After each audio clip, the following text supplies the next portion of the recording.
High everyone, welcome to our channel. আশা করি আপনারা সবাই ভালো আছেন, আমিও ভালো আছি। তাই তো আপনাদের সামনে নিয়ে এসেছি নিউ রেসিপি মুরগির কষা মাংস ভুনা। এই মুরগির কষা মাংস ভুনা রেসিপিটা অনেক অনেক সুস্বাদু ও মজাদার হয়। আসুন দেখে নিই এটা বানাতে কী কী উপকরণ দরকার হয় বা কী কী উপকরণ নিয়েছি।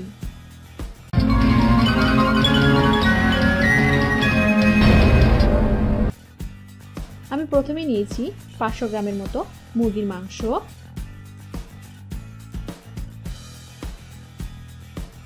পেঁয়াজ কুচি, লবঙ্গ, দারুচিনি, সাদা এলাচ, জিরা একসঙ্গে বেটে নিয়েছি, মটরশুঁটি, আদা বাটা, রসুন বাটা এবং সঙ্গে 2টা রসুন, গোটা রসুন নিয়েছি, লবণ,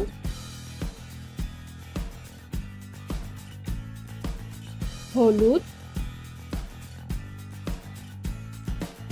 ও গুঁড়ামরিচ। এবার আমি চুলার মধ্যে প্যান বসিয়ে চুলা ধরিয়ে প্যানের মধ্যে তেল ঢেলে দিব।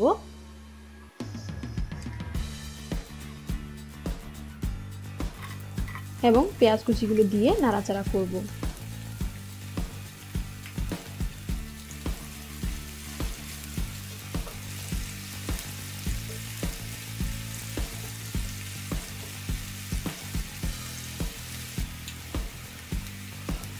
তারপর রসুন বাটা, আদা বাটা ও একসঙ্গে যে মশলাগুলো বেটে নিয়েছিলাম সেগুলো দিয়ে নাড়াচাড়া করে নিব।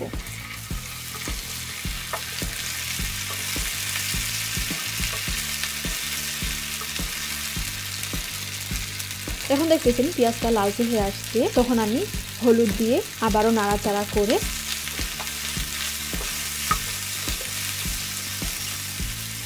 মুরগির মাংসগুলো ঢেলে দিব প্যানের মধ্যে এবং নাড়াচাড়া করে নিব।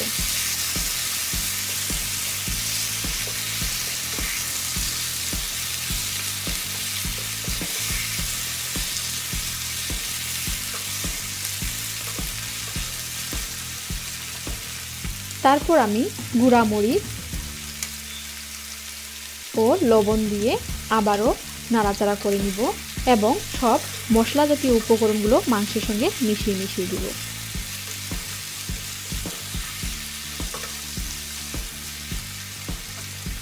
এবার আমি সামান্য একটু পানি ঢেলে দিয়ে নাড়াচাড়া করে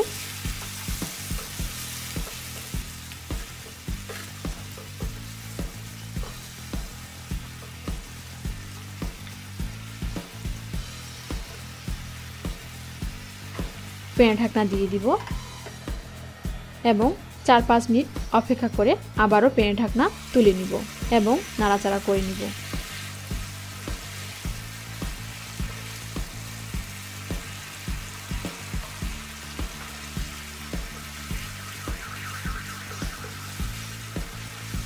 যখন দেখব যে মাংসের পানিটা কমে আসতেছে এবং তেল ছাড়া ছাড়া অবস্থায় আসছে, তখন আমি যেই মটরশুঁটিগুলো নিয়েছিলাম সেই মটরশুঁটিগুলো ঢেলে দিব এবং গোটা রসুনগুলো সেগুলো দিয়ে নাড়াচাড়া করে নিব।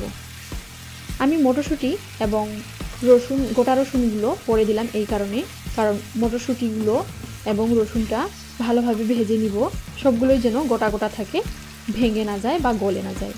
সেজন্য আমি মটরশুঁটি এবং রসুনগুলো পরে দিলাম। এখন আমি মটরশুঁটি, রসুন এবং মাংস সবগুলো ভালোভাবে ভুনিয়ে নিব এবং কষিয়ে নিব।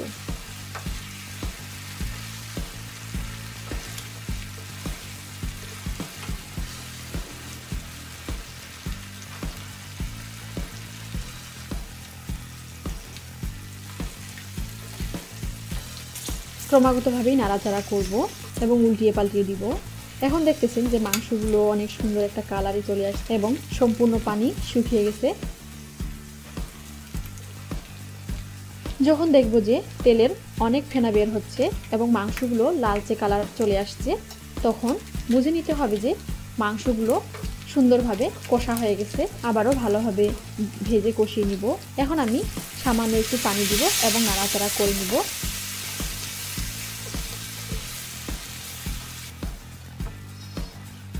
এবং মাংসের মশলা সেগুলো ছড়িয়ে ছিটিয়ে দিব এবং 2-3টা কাঁচামরিচ দিয়ে নাড়াচাড়া করে নিব।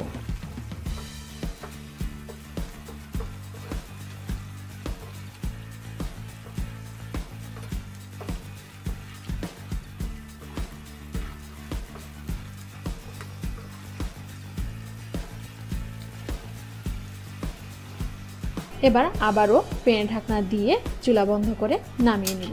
আমাদের রান্নার রেসিপিগুলো যদি আপনাদের ভালো লেগে থাকে তবে অবশ্যই লাইক, কমেন্ট এবং শেয়ার করবেন এবং আমাদের রান্নার অন্যান্য ভিডিওগুলো যদি দেখতে চান তবে অবশ্যই আমাদের চ্যানেলটিকে সাবস্ক্রাইব করবেন এবং বেল আইকনে ছোট্ট একটা ক্লিক করবেন। তাহলে সবার আগে আমাদের ভিডিওগুলো আপনার নোটিফিকেশনে চলে যাবে এবং সবার আগে আমাদের ভিডিওগুলো আপনি দেখতে পাবেন।